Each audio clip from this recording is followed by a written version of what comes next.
There's been some issues reported to us locally that people have been noticing on their accounts, their bank accounts, that there's been transactions done that were not authorized by them. So they've been contacting us. We've had some minor issues with some stuff that we've been trying to track down, and so far we've got a pretty good handle on it.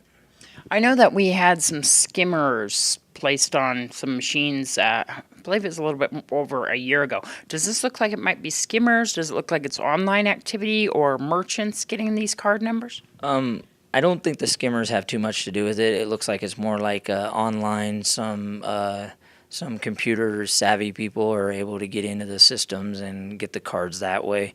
But we've been in contact with a lot of the local businesses that look like they've been having issues, and they're working with us, and we're working with them to try and correct the issues.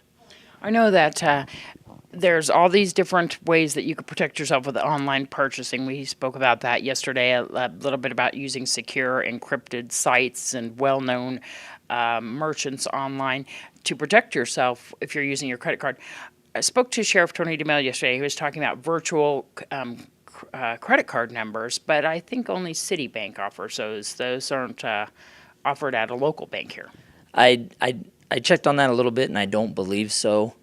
Some of the banks have stated that they're looking into that also to help out the customers more.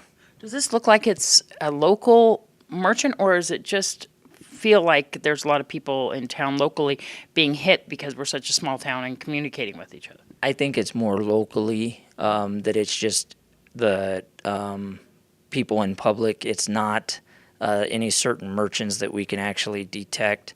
It just looks like it's happening all over the country, and it just seems like it's happening a lot here.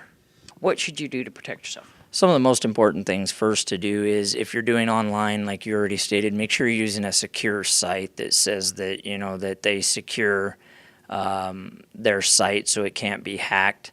As far as like merchants, one of the most important things that we do is try not to use your PIN number. If it's a debit card, select the credit part of it. That way it'll just automatically go through. If you're at a gas pump, then it just asks for your zip code, stuff like that. That way it makes it very hard to get your PIN number.